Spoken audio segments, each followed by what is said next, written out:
జై శ్రీరామ్. శ్రీమాత్రే నమః. శ్రీ గురుభ్యో నమః. 2025 సంవత్సరం నవంబర్ 28వ తారీఖు ఒక విశేషాంశం గోచారంలో చోటు చేసుకుంటుంది. ఈ విశేషాంశం ఏంటంటే కర్మఫలదాత అయిన శనేశ్వరుడు మీనరాశిలో వక్రత్యాగం చేస్తున్నారు. వక్రత్యాగం చేసి సవ్యగతిలోకి ఆయన సంచారం ఉండబోతుంది. వక్రత్యాగం చేసి సవ్యగతిలోకి ఆయన మీనరాశిలో ఉండడం వల్ల ద్వాదశ రాశుల వాళ్ళకి, ద్వాదశ లగ్నాల వాళ్ళకి ఎలాంటి ఫలితాలు ఉంటాయో మనం ఇప్పుడు చూద్దాం. కాలపురుషుడు కుండలిలో ఆఖరిదైన మీనరాశి, ఇంకా దాని తర్వాత వచ్చేది మేషరాశి.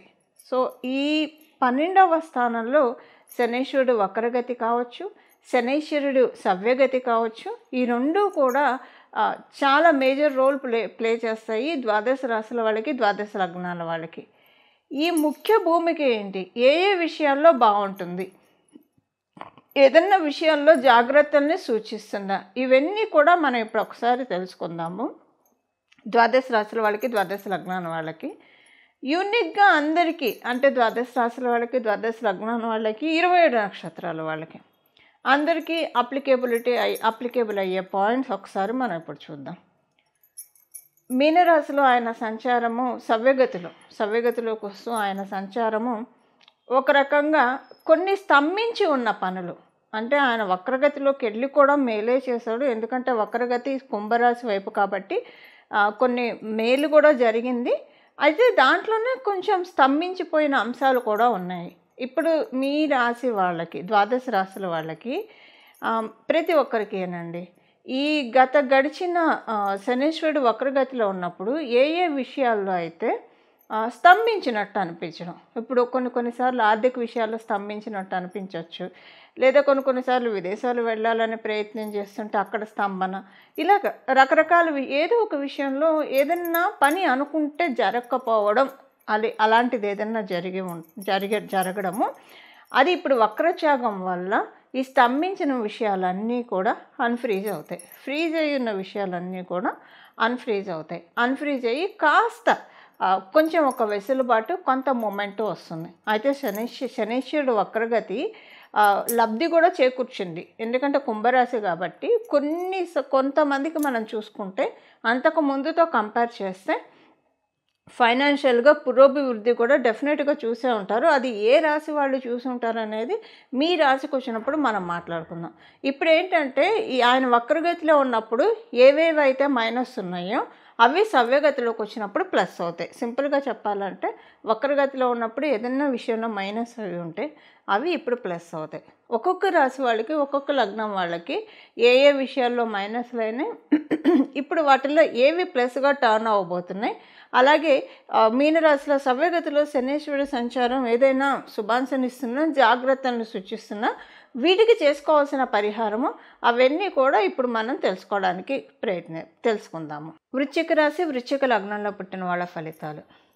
మీరు వృశ్చిక రాశిలో పుట్టిన, వృశ్చిక లగ్నంలో పుట్టిన ఆయన షష్ఠ స్థానంలో ఉంటూ వక్రించి పంచమ స్థానంలో ఉంటూ వక్రించి చతుర్థ స్థానంలోకి వచ్చాడు. అందువల్ల ఏంటంటే ఈ గడిచిన ఆయన వక్రగతిలో ఉన్నప్పుడు మీకు అసలు ఎలా ఉందో మీకు అర్థం కాలేదు. చాలా కన్ఫ్యూజన్ అన్నమాట. అంటే ఏదో ఒక వీళ్ళు తిడుతున్నారా, పొగుడుతున్నారా, అలా అర్థం కాకుండా కొన్ని సిచ్యువేషన్స్ ఉంటాయి మీకు. గడిచిన వక్రగతిలో ఆయన ఉన్నప్పుడు సంగతి నేను చెప్తున్నాను. సో అందరికీ ఇదే సిచ్యువేషన్ ఉండాలని లేదు. కొంతమందికి ఏంటంటే మీ ఇమేజ్, అంటే మీకు నేమ్ అండ్ ఫేమ్ బాగా వస్తున్నట్లే వచ్చి మళ్ళీ అంటే మీ అంత వాళ్ళు లేరంటారు, అలాగని మీకు ఇంపార్టెన్స్ ఇవ్వరు. ఒక పెక్యులియర్ అన్నమాట. అసలు విచిత్రంగా చూస్తారు. ఎందుకంటే ఆయన పంచమ స్థానంలో ఉండి వక్రించారు కాబట్టి. పంచమ స్థానం అంటేనే 5th house is all about our personality అంటే ఫిజికల్ పర్సనాలిటీ కాదు, సొసైటీ మనల్ని ఎలా రిసీవ్ చేసుకుంటుంది, మన గెస్చర్, ఇవన్నీ కూడా ఇక్కడ కౌంట్ అవుతాయి. అందువల్ల ఏంటంటే అవమానం జరుగుతుందా, జరగట్లేదు. అలాగని గౌరవం పొందుతున్నారా, పొందట్లేదు. ఇలా అంటే ఇప్పుడు మీరు ఒక రకంగా చెప్పాలంటే ఆయన వక్రగతిలో ఉన్నప్పుడు అంతకుముందు ఆయన అసలు మీకు అర్ధాష్టమ శని అయిపోయినప్పటి నుంచే రిలీవ్ అయ్యారు వృశ్చిక రాశి వాళ్ళు. కొంత బాగానే రిలీవ్ అయ్యారు పంచమ స్థానంలోకి ఆయన వెళ్ళినప్పుడు. కట్టేసి ఉన్నవి, బందికానాలా ఉన్నవి, అవి మీ ఇంట్లో వాళ్ళతో కావచ్చు, మీ చుట్టాలతో కావచ్చు, లేదా ఎవరితో అయినా సరే వాటి నుంచి బయటకు వచ్చారు. కానీ మళ్ళీ ఆయన వక్రగతిలోకి వెళ్ళినప్పుడు మళ్ళీ ఏంటి తెలియకుండా బంధనాల్లో చిక్కుకుంటున్నారా? అంతా సెట్ అయింది అనుకుంటే మళ్ళీ ఏంటి ఇలా అవుతూ ఉంది, మళ్ళీ సేమ్ సినారియో రిపీట్ అవుతూ ఉంది అంటే మళ్ళీ అంత ఇంటెన్సిటీ ఉండదు, కానీ కొంత ఇంటెన్సిటీ ఉంటుంది. ఈ ఆలోచనలతోటి తర్జన భర్జనలు ఉంటాయి. ఇప్పుడు ఆయన మీకు గుడ్ న్యూస్ అనుకోండి, వక్రగతిలోంచి బయటికి రావడము, సవ్యగతిలోకి రావడం, ఇది ఒక గుడ్ న్యూస్ అనమాట. మళ్ళీ మీకు ఫ్రీడమ్ వచ్చేస్తుంది, లిబరేట్ చేస్తాడు ఆయన. ఎందుకంటే ఇంకా ఆయన బంధించలేడు, లిబరేట్ అవ్వాల్సిందే. మీరు ఈ లిబరేటర్ మీ ఇమేజ్ అంటే సపోజ్ మీరు విద్యార్థిని అనుకోండి, మతి మరుపుతో అది బాధపడుతూ అర్ధాష్టమ శనిలో అదే జరుగుతుంది, దాంట్లోంచి బయటకు వస్తారు. అలాగే ఫ్రెండ్స్ తోటి ఇబ్బందులు ఉంటాయి, వాటిల్లోంచి బయటకు వస్తారు. మీరు ఉద్యోగస్తులు అనుకోండి, మీకు ఏంటంటే లాట్ ఆఫ్ పాలిటిక్స్ అనమాట. అంటే ఇంట్లో బాగుంటే ఉద్యోగంలో బాగుండదు, ఉద్యోగంలో బాగుంటే ఇంట్లో బాగుండదు. అసలు ఏంటంటే అసలు హ్యామరింగ్ అనమాట, దాంట్లోంచి బయటకు వస్తారు.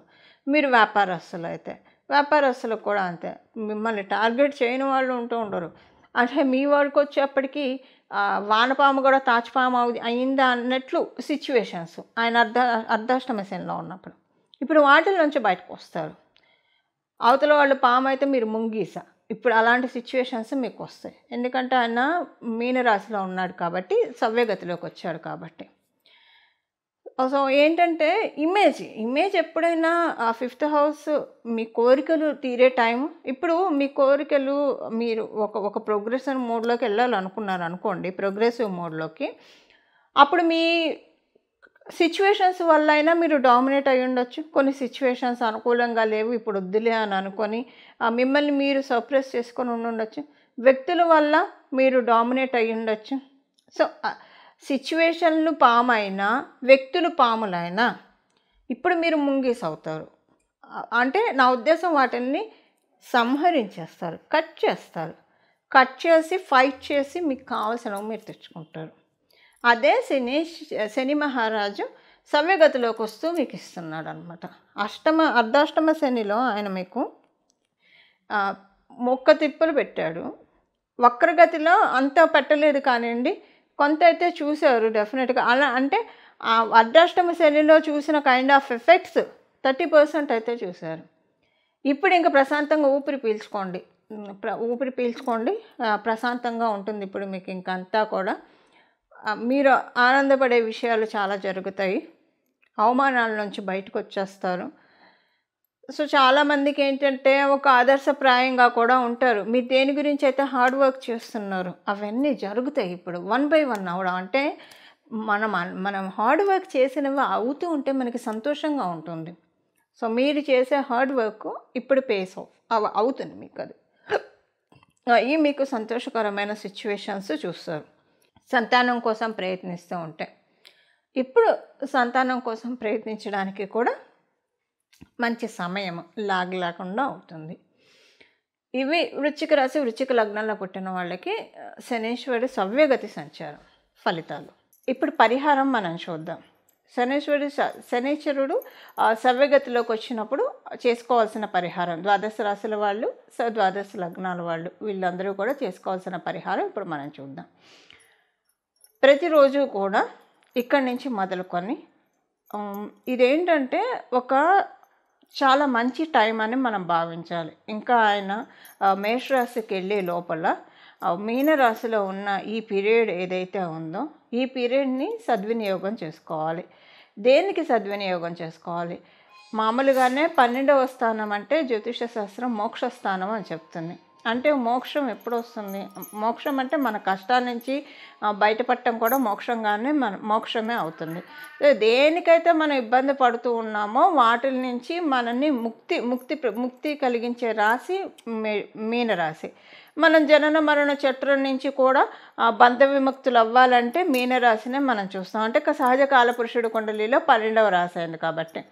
ఇప్పుడు కర్మఫలదాత అయిన శని మహారాజు మీనరాశిలో ఉండడం వల్ల కర్మ బంధనాల నుంచి మనల్ని మనం కాపాడుకోవడానికి, అలాగే ముక్తి పొందడానికి, ఏవైనా ఇబ్బందులు ఉంటే వాటిల్లో నుంచి మనల్ని మనం లిబరేట్ చేసుకోవడానికి ది బెస్ట్ టైం ఇక్కడి నుంచి మొదలుకొని ప్రతిరోజు కూడా 3 సార్లు హనుమాన్ చాలీసా చదువుకోవడము.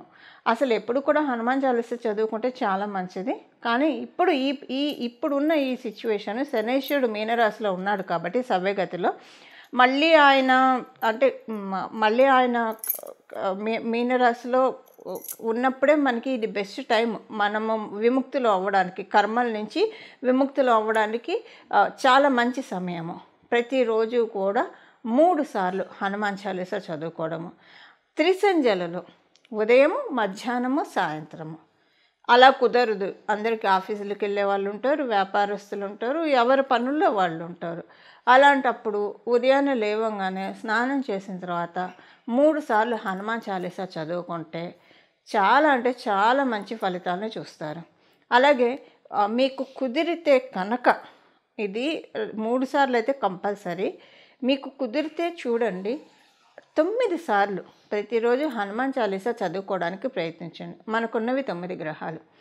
సో 9 గ్రహాలు ఒక్కొక్క గ్రహానికి ఒక్కొక్కసారి చప్పున మనం భావిస్తూ 9 సార్లు కనుక ప్రతిరోజు హనుమాన్ చాలీసా ఎవరైతే పారాయణం చేస్తారో వాళ్ళకి సంజీవిని పర్వతాన్ని మన గుమ్మం ముందు తెచ్చిపెడతాడు హనుమంతుడు. ఎందుకు సంజీవిని పర్వతం అంటున్నానంటే, రామాయణంలో మనకి తెలుసు, లక్ష్మణస్వామిని సంజీవిని పర్వతాన్ని తీసుకొచ్చి ఆ సంజీవిని అనే మూలికతోటి ఆయనకి మళ్ళీ జీవాన్ని ప్రసాదించాడు హనుమంతుడు. సో మనకి ఈ కష్టాలన్నిటి నుంచి, మన లైఫ్లో ఉన్న కష్టాలన్నీ మృతి చెంది మన లైఫ్లో ఉన్న సుఖాలు, ఇప్పుడు మన జన్మజాతకంలో ఉన్న యోగాలు ఒక్కొక్కసారి ఇన్యాక్టివ్ స్టేజ్లో ఉంటాయి, యాక్టివ్ స్టేజ్లో ఉండవు. ఒక్కొక్కసారి యోగాలు ఉన్న అనుభవం, ఇప్పుడు సపోజ్ షుగర్ పేషెంట్కి ముందు స్వీట్లు ఎన్నున్నా తినలేరు. సో అంటే అనుభవ యోగ్యంలో ఉండాలి, ఏదైనా మనకు అనుభవ యోగ్యంలో ఉండాలి. అలా అనుభవ యోగ్యంలోకి తేవడానికి, అలాగే స్పిరిచువల్గా బాగా ఇంక్లైన్ అవ్వడానికి, ఆధ్యాత్మికంగా మనల్ని మనం ప్రోగ్రెస్ చేసుకోవడానికి 12వ రాశి అంటేనే ఆధ్యాత్మికతని బాగా సూచిస్తుంది. సో ఎందుకంటే మనము ఈ శరీరంలో ఉన్నప్పుడు రెండిటికీ మనం ప్రాధాన్యత ఇవ్వాలి. లౌకికంగాను మన పనులు మన బాధ్యతలను మనం నిర్వహిస్తూ ఇదే శాశ్వతం అని మనం పెట్టుకోకుండా ఆధ్యాత్మికంగా కూడా మనం పురోభివృద్ధిని సాధించాలి. 2 గ్రోత్ మనం సైమల్టేనియస్గా చూసుకోవాలి. దీనికి ఈ బ్యాలెన్స్ మనకి హనుమంతుడు ఇస్తాడు. కష్టాలన్నిటినీ ఆయన తోకతోటి జాడించి కొట్టి అవతల పడేస్తాడు. 9 సార్లు రోజు హనుమాన్ చాలీసా చదువుకోవడం వల్ల అలాగే జీవం పోస్తాడు. అనారోగ్యవంతులకి ఆరోగ్యము, అలాగే మనకి ఏ సమస్యలు ఉంటే, ఫైనాన్షియల్గా ఇబ్బందులు ఉంటే జీవం పోస్తాడు. అందుకే అన్నాను, సింపుల్గా సంజీవిని పర్వతాన్ని మనకు అందిస్తాడు. ప్రతిరోజు 9 సార్లు హనుమాన్ చాలీసా చదువుకొని అసలు మీరు చూడండి, ప్రతిరోజు 9 సార్లు కొంచెం కుదుర్చుకొని చూడండి. తర్వాత ఈ రిజల్ట్స్ మీరు చూశాక మీరే వదిలిపెట్టరు. ఎందుకంటే మనకి ఎప్పుడూ కూడా మంచి శుభాంశలే మనం కోరుకుంటాం కదా. ఎప్పుడు కూడా లైఫ్లో మనం ఛాలెంజెస్ని అధిగమించుకుంటూ సక్సెస్ని సాధిస్తూ, అలాగే మన లైఫ్ డెఫినెట్గా ఐడియల్గా ఉండేట్టు, 10 మందికి ఆదర్శప్రాయంగా ఉండేట్టు మనల్ని మనం మలుచుకోవాలి. కాబట్టి వీటన్నిటికీ కూడా హనుమంతుడు చక్కగా ఒక కర్టన్ రైజర్ అని చెప్పచ్చు. మనకు ఉన్న ఎఫిషియన్సీకి, మనకున్న స్కిల్ సెట్, మనలో ఏం స్కిల్ సెట్ ఉంది, ఏది హైడ్ అయ్యింది, అవన్నీ కూడా ఆయన వెలికి తీసి ఇందులో నీకు బాగా గ్రోత్ ఉంటుంది, దీంట్లోకి వెళ్ళు అని చెప్పి డెఫినెట్గా ఆయన మనకి ఇస్తారు. ఎందుకంటే హనుమంతుడు జ్ఞానప్రదాత కూడా. సూర్యనారాయణ మూర్తి నుంచి విద్యల్ని అభ్యసించి ఆయన మనకి అన్నిటినీ కూడా అందిస్తాడు, వేద జ్ఞానాన్ని అందిస్తాడు. హనుమత్ చరణాలను పట్టుకోవడం చాలా మంచిది. దీనికి ప్రతిరోజు 3 సార్లు అయితే కంపల్సరీ చదవాలి, లేదా 9 సార్లు మీకు కుదిరి చదవగలిగితే కనుక చాలా మంచిది. 3 సార్లు చదవలేని వాళ్ళు వినడానికి ప్రయత్నించండి. 3 సార్లు అయినా 9 సార్లు అయినా, కానీ శ్రద్ధ పెట్టి వినాలి, శ్రద్ధగా వినాలి. అలాగా చదవడం వినడము కుదిరితే ప్రతిరోజు కూడా భజే వాయుపుత్రం, భజే వాయుపుత్రం, భజే వాయుపుత్రం, భజే వాయుపుత్రం, భజే వాయుపుత్రం అని హనుమంతుడిని స్మరిస్తూ ఉంటే కనుక సన్మంగళాలు, హనుమంతుడు మంగళప్రదుడు. మన జీవితంలో సన్మంగళాన్ని ఆయన చాలామందికి, మీ అందరికీ తెలిసి ఉంటుందండి, హనుమంతుడు ఆరాధించేవాళ్ళు మన కష్టాల నుంచి ఎలా బయటపడేస్తారో, పిలిస్తే పలికే దైవము అని అయితే చెప్పడంలో ఎలాంటి సందేహం లేదు. సో ఇది మీ అందరికీ ఇంత నేను చెప్పక్కర్లేదు, ఎందుకంటే అందరికీ తెలుసు హనుమంతుని పట్టుకుంటే మనకి ఎలాంటి పనులు అవుతాయి, అసాధ్యమైన పనులను కూడా సుసాధ్యం చేసి పెడతాడు ఆయన. అంటే ఆ విధంగా సుసాధ్యం ఎలా అవుతాయి, మనలో ఉన్న ఎఫిషియన్సీని అలా ఆయన పెంచుతాడు. సో మనందరం కూడా ఈ సమయాన్ని సద్వినియోగం చేసుకొని హనుమత్ కృపకి పాత్రులయ్యి తద్వారా మన జీవితాన్ని ఆనందమయంగా సాగించాలని చెప్పి నేను కూడా మనందరి తరఫున హనుమంతుడిని మనస్ఫూర్తిగా ప్రార్థిస్తూ మంగళం. నమో భగవతే వాసుదేవాయ.